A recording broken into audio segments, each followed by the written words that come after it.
Welcome back to American Warrior Radio on AM 1300 on your radio dial, and we're having a great session here today talking with former Sergeant Jeff Ferrarillo, known as Soldier Hard for his music, and we have an expert on post-traumatic stress disorder, Dr. Dean Fairchild, here with us. And while I've got the mic in my hands here, Jeff, tell us what you think you would be doing if it wasn't for your music career that you're pursuing. Where do you think you'd be at? You want me to answer that honestly? Absolutely. No, lie to us. I think I'd be dead, to be honest. Wow. Now, Well, how's that relate, Doc? I mean, here you got a warrior telling you straight up, and you mentioned a lot of these guys and some of the gals that are there in combat support roles, but certainly the combat warriors on the front lines, they become so attuned and accustomed to it that when you take that stimuli away, they don't know what to do. They lose their purpose, and it's so important to find a purpose, and I so appreciate what Soldier Hard does. In fact, I share his music with almost every veteran that comes in because it's therapeutic, not only for him, but it's therapeutic for all of them, and it lets them know that they are not alone. So many veterans come back, isolate, they feel like they're all alone. They try to file a claim, and the claims process is extremely cumbersome.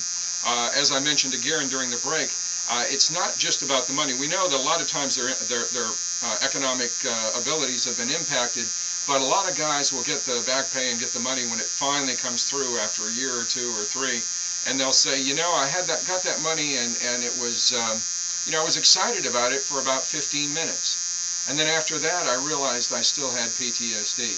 But they said it really meant a lot to me in that someone recognized my service and recognize my sacrifice. Recognition is so important. And Jeff, has that been your experience? Definitely, because while I was in, I was like looking at the people who were the veterans who were getting disability, and I was like, part of me said like, wow, you're lucky, until I was in that shoes, and I'm like, it really has nothing to do with that at all. I mean, the money is it's not really about the money though, to be honest with you. I mean, it's like for me, speaking of me, I worked a job one day and I just couldn't handle it and I walked off. I did interviews and I didn't like how the person was talking to me and I walked off. You know what I mean? So it's like, it affects you to the core, really. It does. And then like for an example, mine, they got me as unemployable, and it's like, it's just crazy. It's just crazy because if it wasn't for that disability, then we wouldn't be able to even try to survive. You know what I'm saying?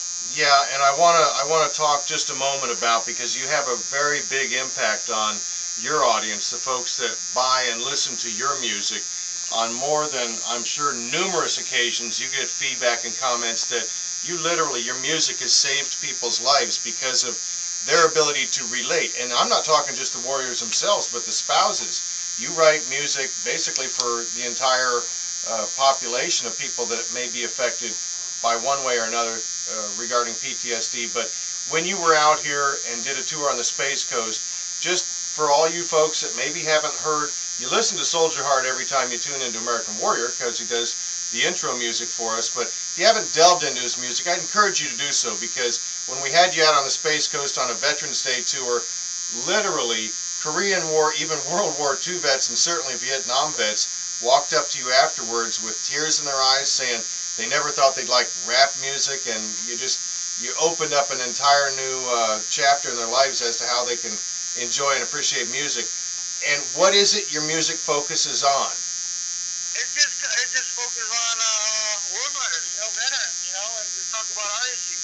I'm not only talking about the actual truth issue. I'm talking about I'm speaking for like the wives and the spouses, even the kids. You know what I'm saying? I'm talking about stuff that nobody else do. I mean, give them an introduction of who we are, what we do. You know what I mean? Nobody else is gonna do it, but I'm gonna open up their eyes, and I'm a guy trying though. Right, and one of the vehicles you use is Facebook, the social media platform, to really encourage people to interact, not just with you and Redcon 1, but others that are in tune with the same problems. There's benefit to that, Doc? Well, it's absolutely a benefit, and one of the things I just love about Soldier Hard's music is, number one, he shares his feelings. You know, so many warriors have put those feelings away. They've stuffed it, they've numbed it, they've stuck it in the closet. He shares his feelings, and that gives the world of warriors out there and their family members permission to share their feelings, and once they're sharing their feelings, then they can start to heal. He also calls the communities to toe. He says, hey, come on, you know, I love Soldier Hard's song, Shame on Y'all. You know, and you know, what happens to veterans when they don't get help? Yeah, sometimes they suicide. But you know what happens to a lot of them? They end up on the street homeless. You know, George Taylor with the National Veterans Homeless Support Group, he's taken care of a lot of homeless veterans. And so when they can't get their resources, when they can't get their help, they'll end up under a bridge or out in the woods. So, you know, and Soldier Hard speaks clearly to that when he says, shame on y'all for walking by these folks and not lending a helping hand. They were there for you. Will you be there for them? Yeah, and that's a prevailing theme in your music as well. Glenn, you had a question about him and Facebook and how that happens. Yeah, tell us a little bit about what you put up on Facebook, and I understand you've gotten some comments back that are very interesting, to say the least, about people who believe you've really helped them. Can you tell us exactly what that's all about? I get messages all the time, you know, and I get a lot of them. Lately I've been getting a lot of messages from the actual war fighters, and they tell me, like, thanking me for my music, that, you know, my music saved their life. And one individual told me that he had sitting at his home drinking with a loaded gun, and then all of a sudden my music came on, and then he decided, you know, that he felt like, okay, that there's other people out there too, and he felt good about that, and he just didn't do what he was gonna do. You know, be part of that team veterans who commit suicide every day. And that's not the only one. I get it all the time. Even the Facebook wives out there too. They also thank me for, you know, helping them get through a deployment. You know, to help them understand what their spouse is doing. What, you know, and it makes them appreciate their spouse a little bit more too. So Facebook has been a tool to help other people, to help me help other troops and military family members. Yeah, and I really say a big hooray for you for all of that, particularly when you talk about the wives, because sometimes that's a forgotten part of the whole issue here. It becomes a family problem, sure. And have you run into any kind of stigma, because not only you, but the other veterans that have post-traumatic stress disorder, societal stigmas for them, problems they run into? Well, absolutely, and I'm so glad that you're speaking to the spouses, because you know, one of my colleagues said, and it's such a powerful statement. He said, the only thing harder than being a soldier is loving one. And we see that the average Vietnam veteran has about 3.4 wives over a lifetime. We see so many spouses suffering. And I want to share with you just a couple words from a young lady who's married to a veteran, and she just jotted down about 40 of these, but I'm just going to share a couple of the struggles. She said, what's it like to be married to somebody with PTSD? It's hating yourself at night for not doing better, not helping him more, and questioning God's power. It's letting yourself fall apart so he can keep going. It's the guilt of trying to explain to professionals something you can barely understand. It's treasuring the happy moments all the more because you know it won't last long. It's keeping the dog in his crate for hours because you're afraid he'll kill him. It's watching all of your systems of organization come tumbling down because you're maintaining his mood. And then the most powerful one, she said, it's romantic suicide with an unshakable sense of fortitude.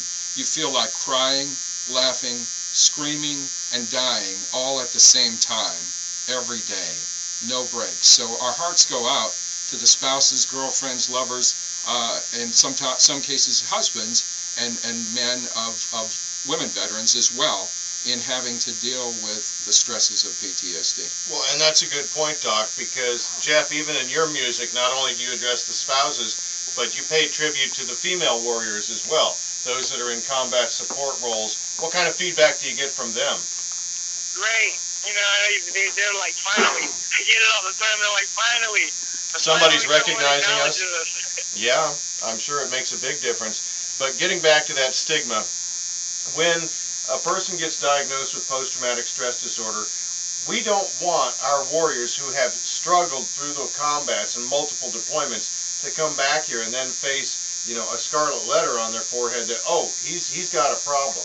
So how do we as society, I mean, Jeff is out there doing his music, he's trying to encourage people to communicate within their groups, okay, and also share with the general public about how they're overcoming these obstacles. What else can we do? Well, it's so important as a community to come together. I have a little statement that goes on some of my emails that says the degree to which a community can accept and understand and support its warriors is the degree to which they will experience the extensiveness of PTSD. Obviously, what was very interesting after Vietnam, someone did some studies, and they showed that there was a lot less PTSD in the Vietnam soldiers, the South Vietnamese and the North Vietnamese, to the degree that we could know, because largely based on their culture, they accept their warriors. They have warrior ceremonies and healing ceremonies. They honor their warriors. And again, many of you are aware of how we failed to honor our Vietnam veterans, and not only did not welcome them home, but sometimes spit on them and called them baby killers and the like. So we have hopefully learned a lesson, but we want to make sure that that lesson is our support for veterans is thicker than a bumper sticker.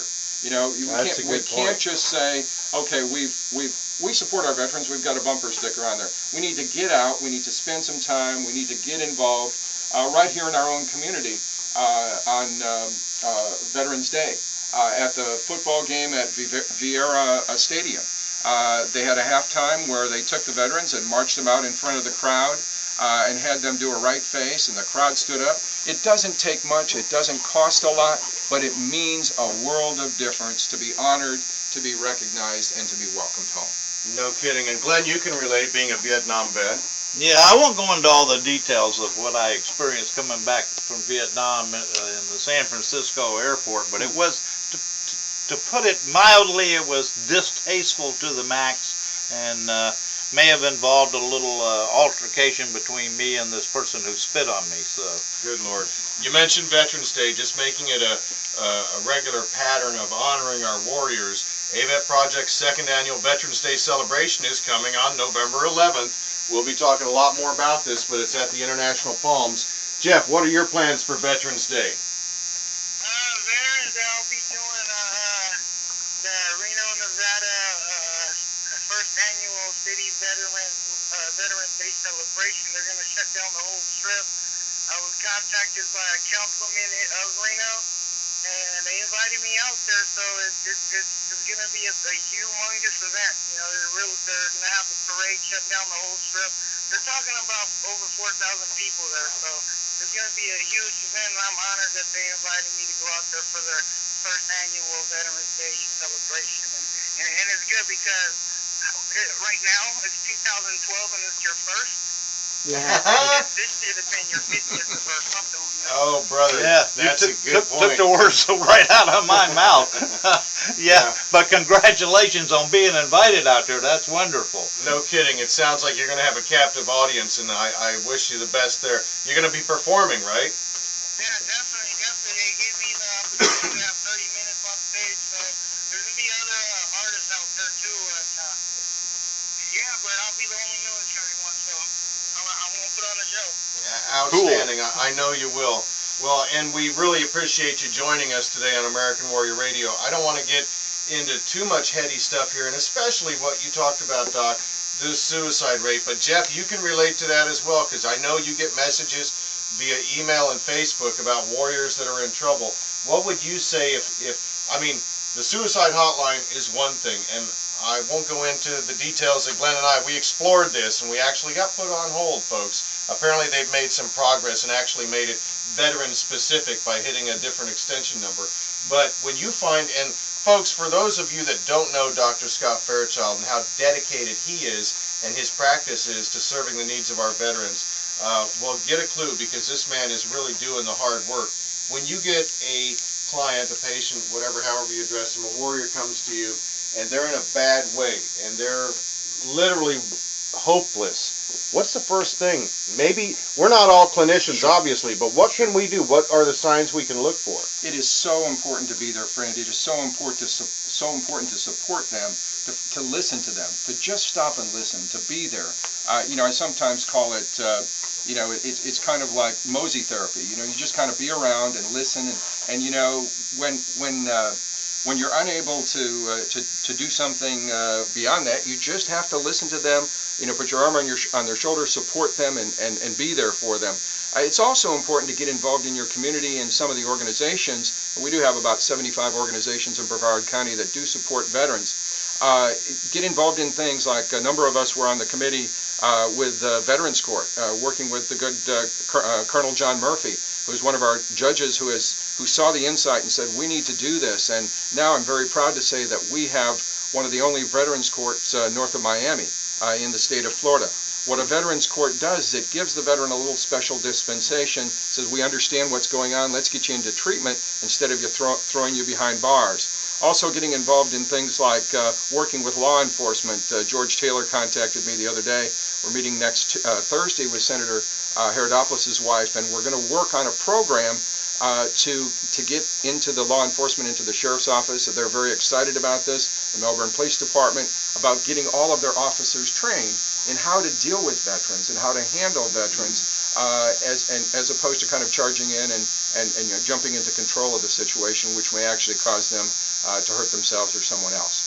And you mentioned organizations. Of course, everybody that listens knows that AVET project offers PR&R, Project Recuperation and Reintegration Retreats. And to tie all this in, Jeff, you came to one of our PR&R retreats and you got to meet Marty Gonzalez, who was one of the principals in helping the state of Texas develop their Veterans Court. Have you been in contact with Marty or others that are engaged in that since? Definitely. I was just hanging out with Marty last week. He came and saw some family members in town, and I live like a couple miles away from where they're at, and so I had to go and hang with him and see him. Get there. Honored to call him my brother. Oh yeah, for sure. And that's the neat thing about this fraternity of warriors, and even the family members. I mean, we can't forget the sacrifices that they make, but we only have so much time here. The warriors themselves, though, when they get into that niche, I won't call it a clique, but they get into that group where they can relate to one another. We've seen it happen time and again at the PR&R. They come in from all walks of life, unfamiliar with the other folks at the retreat. By the end of the 3-day, 2-night retreat, they're commiserating and they're just, they're best brothers because they have that shared bond, that experiences that they've had. The brotherhood of war is just phenomenal, and it's so important for them to support each other. Our pastor Jeff Hoy always says when you're working with anybody, sometimes you don't have the words that can heal it, that can fix it. And so he always says, don't just say something, stand there, just be there. And an author by the name of Henry Nouwen once said, when we honestly ask ourselves which persons in our lives mean the most to us, we often find that it is those who, instead of giving advice, solutions, or cures, have chosen rather to share our pain, touch our wounds with a tender and gentle hand. The friend who can be silent with us in a moment of despair and confusion, who can stay with us in an hour of grief or loss, who can tolerate not knowing, not curing, not healing, and face with us the reality of our helplessness and powerlessness, that is the friend who cares. So just being there. Yeah. Can you send me that? I'll get it to you. I'll get it to you today, Soldier High. I'll get it to you. I know you're going to make a song of it. Well, That's why I said send it to me. That's right. Well, and folks, again, I just want I want to encourage all of you to become much more familiar and acquainted with the Redcon 1 record label, and particularly Soldier Heart's music. You got a lot of good guys on your label. Stephen Hobbs is one that I'm particularly partial to, and Sabo does such phenomenal work too. But give some information to the audience again. How can they contact you on Redcon 1? Oh, yes, it's easy. You go to use contact. 5 minutes. Redcon1, 1 as in the number 1, redcon1musicgroup.com. What's Redcon stand for? It means ready. It's a readiness condition. We're ready right now. Redcon 1 status means we're ready right now. We're ready to go. I love it. Yeah, no doubt. So you can easily find Soldier Heart. Honestly, you mentioned it earlier. You can just Google Google the guy, and he's going to come up, and you're going to be able to sample some of the music. How have people received your therapy session CD? What kind of remarks or comments are you getting on that? Outstanding. This is my first album that I ever charted. You know, I'm an independent artist. I'm not supposed to chart. Wow! Congratulations. You know, and the first day it released, my album was one of number 151 of the top 200 iTunes top albums, and then it got up to 72 on the iTunes top album list. Way to go! Congratulations, Soldier Heart. No doubt. Congrats to you, brother. What's your best experience over the last year in maybe not touring, just in general? What has been most beneficial to you? I know you got your VA claim approved finally, but setting that aside, give me a highlight in the last 8 months of this year. What's something that's really stuck out at you as being a positive influence in your life? One thing in the last year that Sure. has been I would have to say the girlfriend that I'm with now. There you go. And again, that's somebody that... Not only because just her being my partner, but, you know, she was out in Iraq too. So she wore the uniform and just made everything Again, a lot easier. So if I had to pick one, it would be the... Outstanding. I think that's, and again, we talked about that, how family and relationships and friendships, but they can also be very adversely affected because of the signs and symptoms of PTSD. They can be, and it can produce a lot of conflict and estrangement, and so it's very important for family members to understand, to really understand, and it's really important for a nation and a community to understand. You know, we go all the way back to Ben Franklin, and he said, wars are not paid for in wartime. The bill comes later. And what we're involved with now is paying that bill. And I've often said if a nation doesn't have the resources to take care of its warriors who sacrifice so much, then the nation and its leaders should not wage the war.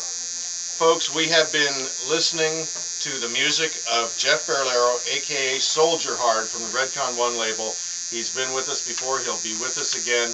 And Dr. Scott Fairchild, we really appreciate you coming in and sharing a little bit about this. Glenn, pretty good episode, huh? Great episode, and Jeff, I want to really congratulate you and thank you for being willing to share honestly, as you asked me, all your experiences, and I think that's a big help to the people listening to this program. And I want to encourage the people listening to this program. If you're suddenly at that point that, like Dr. Fairchild said, where it's the beast has come out of the closet because you can't contain it anymore, come see me. And let's get started not only on a claim, I'm going to direct you to the kind of care that you need to get enrolled with and get some help out there. There is help available. Much of it's effective, and we're looking forward to having Dr. Fairchild on the show in the future. And so, Jeff, we got to let you go. Thanks for joining us on American Warrior Radio. We'll talk to you down the road. Dr. Scott, how can folks get in touch with you and your... And any of you veterans out there or family members, please feel free to get in touch with us at baytreebehavioralhealth.com or give us a call at our office at 321-253-8887. We'll be happy to help you out, point you in the right direction. Give that telephone number one more time. That's 321-253-8887. We have a lot of new techniques that we use, QEEG, SPECT imaging, EMDR, PTSD groups. We're there to support you for all you've done for us. And Baytree Behavioral Health, Dr. Scott Fairchild, thank you so much for joining us. Folks, real quick, the KSG shotgun winner is, drum roll, Brandy Zimmerman. Brandy Zimmerman is the winner of the KSG shotgun. All right. Congratulations. Yeah. Thank you, everybody, for donating. It's been a great episode of American Warrior Radio. Join us again next week. And as always, Glenn, Don't forget, thank AVET. goes quick.